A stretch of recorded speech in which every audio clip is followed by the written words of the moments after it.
नमस्कार मित्रों, आरपीएससी के द्वारा एक नया विज्ञापन जारी किया गया है भर्ती का, उसे देखते हैं। सबसे पहले हम गूगल पे जाएंगे और गूगल में लिखेंगे आरपीएससी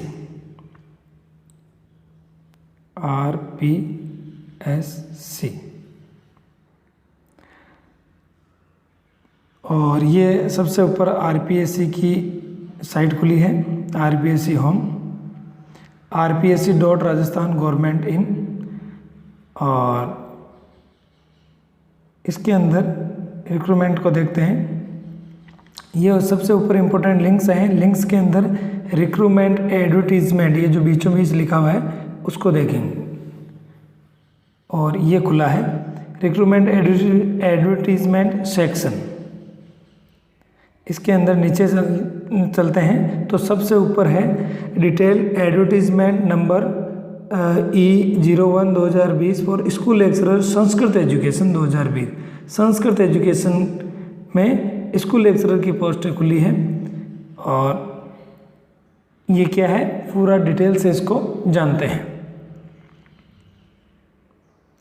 खुल रहा है, ये है राजस्थान लोक सेवा आयोग अजमेर, संयुक्त विज्ञापन संख्या निम्नलिखित है, और इसमें संस्कृत विभाग के अंदर ये कुछ 9 पोस्टें निकली है, देखते हैं। यहाँ पर देखिएगा, आयोग द्वारा संस्कृत शिक्षा विभाग के लिए राजस्थान संस्कृत शिक्षा राज्य एवं अधीनस्थ विद्यालय शाखा नियम 2015 के अंतर्गत प्राध्यापक अर्थात विद्यालय लेक्चरर के 9 विषयों में कुल 22 पदों पर भर्ती हेतु ऑनलाइन आवेदन आमंत्रित किए जाते हैं। कब? 1/6/2020 और 1 जून की ये बात है। और ये कौन कौन से पद हैं ये देखते हैं। पद है राजनीति विज्ञान, गणित, अर्थशास्त्र, धर्मशास्त्र, ज्योतिष, यजुर्वेद, सामान्य दर्शन, जैन दर्शन और न्याय दर्शन। इन पे आप आवेदन कर सकते हैं। कुल कितने पद है? 22 हैं।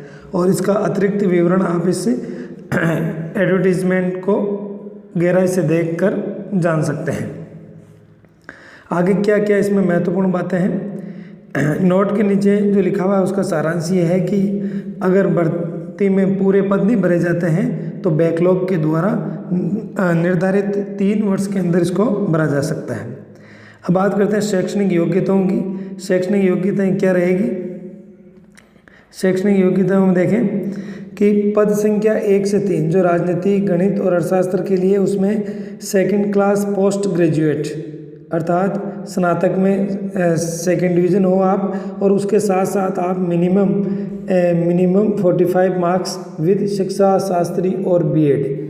शिक्षा शास्त्री या जो बीएड की जो डिग्री है उसमें आपके 48% कम से कम हो। इसके अलावा working knowledge of the Hindi written Devanagari का आपको ज्ञान हो, देवनागरी लिपि का ज्ञान हो, जो कि हर राजस्थानी को होता है। And knowledge of the Rajasthani culture का नॉलेज हो, ये आपके आएगा।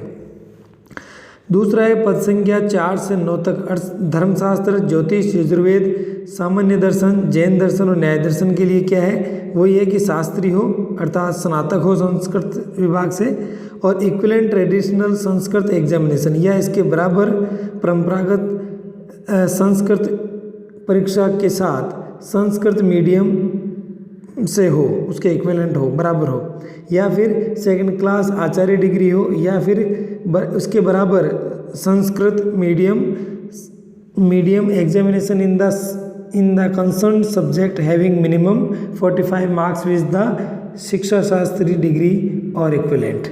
मतलब 2nd डिवीज़न हो आप स्नातक, और जो इक्विवेलेंट जो डिग्री है बीएड वो उसमें 50% हो, और 2nd वही है कि देवनागरी लिपि का आपको ज्ञान हो और राजस्थानी कल्चर का ज्ञान हो। शैक्षणिक योग्यताएं क्या है? शैक्षणिक योग्यताओं में अंतिम वर्ष में सम्मिलित हुआ व्यक्ति भी इसमें शामिल हो सकता है, लेकिन उसको लिखित परीक्षा से पूर्व उस स्थिति का शैक्षणिक योग्यता अर्जित करने का सबूत देना होगा कि वह पात्र है या नहीं। आयु सीमा क्या है? 1 जुलाई 2020 को न्यूनतम 21 वर्ष हो और अधिकतम 40 वर्ष से कम हो। पे मैट्रिक्स आपको L12 मिलेगा 7 पे कमीशन के अनुसार। और क्या महत्वपूर्ण चीज़ें हैं इसमें, आयु संबंधी छूट। आयु संबंधी छूट में देखिएगा 5 वर्ष की छूट है SC ST अन्य पिछड़ा वर्ग व अति पिछड़ा वर्ग के पुरुष को। सामान्य वर्ग की महिला, राजस्थान की आर्थिक रूप से कमजोर वर्ग EWS को 5 वर्ष की छूट है। और 10 वर्ष की छूट है राजस्थान की अनुसूचित जाति, अनुसूचित जनजाति और पिछड़ा वर्ग या अति पिछड़ा वर्ग की महिला को, मतलब महिला को 10, पुरुष को 5। फिर अगर ये विधवा और विच्छिन्न विवाह है तो उसकी अधिकतम आयु सीमा में कोई छूट नहीं है। अन्य विशेष श्रेणियों हेतु आयु सीमा में छूट का प्रावधान है। ये बहुत ही बारीक रूप में समझाया गया है, जो कि आप इसमें पढ़ सकते हैं। और अपने महत्वपूर्ण चीज़ें क्या है, नोट इसने बताया है कि उपयुक्त आयु सीमा में छूट संबंधी असंचयी अर्थात अभ्यर्थी को उपयुक्त वर्णित किसी भी एक प्रावधान का अधिकतम सीमा में छूट, मतलब अधिकतम सीमा में छूट एक प्रकार से ही मिलेगी, आप 2-3 जगह छूट नहीं ले सकते। और उपयुक्त अधिकतम छूट 3 वर्ष की अतिरिक्त छूट दे हो सकती है।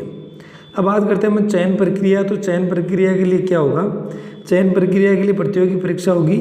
परीक्षा योजना व पाठ्यक्रम जो आगे बता दिया जाएगा। ये परीक्षा ऑनलाइन या ऑफलाइन ली जा सकती है, ली जाएगी अथवा दिया है इसमें।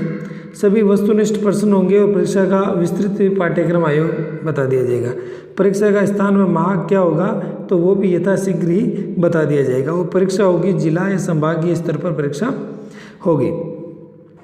फिर अवधि क्या है, इसकी आवेदन अवधि तो 8/6/2020 8 जून से 7 जुलाई तक रात्रि 12 बजे तक ये फार्म भरे जाएंगे। आवेदन की प्रक्रिया क्या है कि आप ऑनलाइन आवेदन करने के लिए आप इस पोर्टल पर, वेबसाइट पर rpsc.rajasthan.gov.in पर उपलब्ध ऑनलाइन लिंक को क्लिक करके या फिर SSO ID पोर्टल जो है उस पर लॉगिन करके आप भर सकते हैं।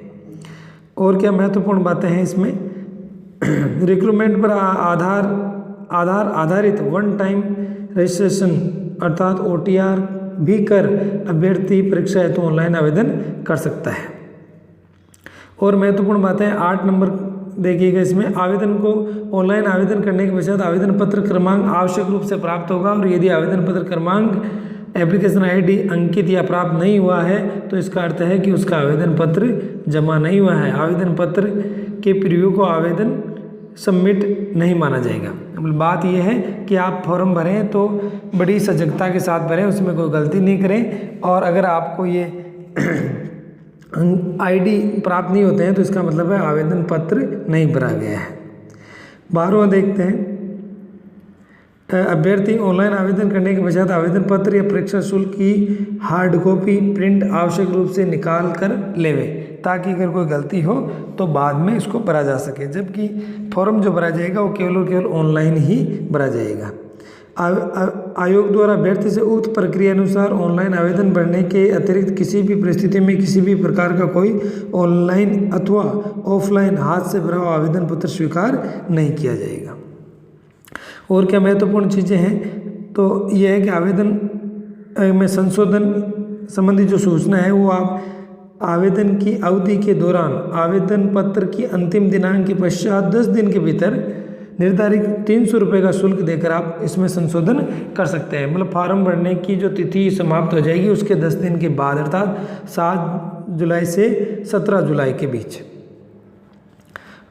आगे हैं बाकी जो चीज़ें हैं आप इसमें देख के पढ़ सकते हैं। परीक्षा शुल्क क्या होगा, परीक्षा शुल्क निम्नलिखित है, देखिएगा। सामान्य वर्ग, आर्थिक रूप से कमजोर वर्ग व राजस्थान के क्रिमिलियर के अन्य पिछड़ा वर्ग या अति पिछड़ा वर्ग के जो आवेदन है जो आयकर सीमा में आते हैं, आयकर देते हैं, उनको 350 रुपये होंगे। राजस्थान के नॉन क्रिमिलियर जो आयकर नहीं देते हैं ऐसे अन्य पिछड़ा वर्ग और अति पिछड़ा वर्ग हैं उनको 250 रुपये। और समस्त निःशक्त जन राजस्थान की SC ST जिनकी पारिवारिक आय 2.5 लाख से कम है उनको 150 रुपये देने होंगे। एक महत्वपूर्ण नोट है कि राजस्थान राज्य से भिन्न राज्यों के अनुसूचित और अनुसूचित जनजाति, अन्य पिछड़ा वर्ग या अति पिछड़ा वर्ग, आर्थिक रूप से कमजोर वर्ग के अभ्यर्थियों को सामान्य वर्ग, मतलब राजस्थान से बाहर के चाहे किसी भी कैटेगरी के हो वो सामान्य वर्ग में आएंगे। ऐसे अभ्यर्थियों को सामान्य वर्ग का शुल्क देना होगा। अब हम बात करते हैं इसके लिए सिलेबस क्या है। तो इसमें देखिएगा the competitive examination cell carry 450, मतलब 450 नंबरों का ये होगा। और फर्स्ट पेपर सेल भी 150 मार्क्स का होगा और सेकंड पेपर 300 नंबरों का होगा। और all questions in the both paper shall be the multiple choice, मतलब ए बे से के रूप में होंगे। और negative marking will be applicable, और नेगेटिव मार्किंग भी होगी। अब बात करते हैं इसका सिलेबस। जो सिलेबस है सभी का वो इस प्रकार से होगा कि जो फर्स्ट पेपर है उसमें टोटल 30 नंबरों का हिस्ट्री ऑफ राजस्थान और इंडियन हिस्ट्री और विशेषकर आंदोलन, भारतीय राष्ट्रीय आंदोलन। फिर 40 नंबर का जो होगा वो maintainability test, statics secondary level, गणित सेकेंडरी लेवल, और लैंग्वेज और एबिलिटी और हिंदी और इंग्लिश के क्वेश्चन होंगे जो कि करीब 5-5 क्वेश्चन आते हैं। और जनरल साइंस, इंडियन पॉलिटी और ज्योग्राफी है वो 30 अंकों की होगी। और एजुकेशनल मैनेजमेंट और एजुकेशनल सिनेरियो इन राजस्थान और आरटी जो है एक्ट है वो 30 नंबर का होगा। कुल मिला के 150 नंबरों का ये होगा, 75 क्वेश्चन आएंगे। इसी तरह आपका जो सब्जेक्ट है वो सब्जेक्ट भी इसी प्रकार से डिवाइडेशन किया हुआ है कि इसमें जो 12th लेवल है, हाई सेकेंडरी जो लेवल है वो 110 नंबरों का है, फिर स्नातक लेवल 110 नंबरों का है, और फिर नॉलेज ऑफ द आचार्य जो लेवल है, जो अधिस्नातक या एमए लेवल है वो 20 नंबर का है। और फिर आपकी जो साइकोलॉजी, पेडालॉजी और learning material and use of computer आदि है वो 60 नंबरों का है। तो इस प्रकार से 300 नंबरों का होगा, और ये सभी सब्जेक्ट में ऐसा ही होगा। और अन्य महत्वपूर्ण क्या है? अन्य महत्वपूर्ण है अभ्यर्थी आयोग द्वारा निर्धारित समय का इंतजार न करके तुरंत उसको फॉर्म भर दें, अंतिम तिथि का इंतजार नहीं करें, और त्रुटि के लिए वो खुद जिम्मेदार होगा। और इसमें महत्वपूर्ण बात क्या हो सकती है देखते हैं। आर्थिक रूप से कमजोर EWS के अभ्यर्थी को निम्नानुसार सक्षम अधिकारी द्वारा निर्धारित प्रारूप में इनकम एंड एसेट्स सर्टिफिकेट प्रस्तुत करना होगा। भूतपूर्व सैनिकों के संबंध में इसमें लिखा हुआ है, आप पढ़ सकते हैं इसमें। और आवेदन पत्र में गलत या त्रुटिपूर्ण सूचना या अपूर्ण आवेदन पत्र नहीं भरने के संबंध में विशेष दिशा निर्देश जो है इसमें दिए हुए हैं। अभ्यर्थी ऑनलाइन आवेदन पत्र भरने से पूर्व परीक्षा शुल्क, आवेदन प्रक्रिया, प्रमाण पत्रों से संबंधित सूचना, परीक्षा से संबंधित अन्य बिंदु व सूचना के लिए परीक्षार्थियों हेतु आयोग द्वारा आयोग की वेबसाइट पर जारी नवीनतम व संशोधित आवेदन पत्र, परीक्षा संबंधित सामान्य दिशा निर्देश तथा अन्य सेवा नियमों का अध्ययन कर आप आवेदन भरें। इस पूरे को डिटेल से पढ़ें और फिर आवेदन भरें। और विशेष नोट है कि यहाँ पर उल्लेखनीय है कि उक्त विज्ञापन में विज्ञापित पद हेतु समस्त स्थिति उक्तानुसार स्पष्ट की जा चुकी है। और फिर भी अगर कोई गलती होती है तो इसी जो आवेदन पत्र है, ये जो एडवर्टीजमेंट रिक्रूटमेंट ये लेटर है, उसके आधार पर ही कानूनी पेज सुलझाए जा सकते हैं, यही आधार होगा। तो इस प्रकार से आपको ई-मित्र से या SSOID के द्वारा आप जिस प्रकार से भी आवेदन पत्र भरते हैं उसमें अपने नाम, उम्र, पद आदि का विशेष रूप से ध्यान रखें। और उस फॉर्म भरने के बाद एप्लीकेशन ID और उसकी हार्ड कॉपी आप अपने पास में रखें। धन्यवाद।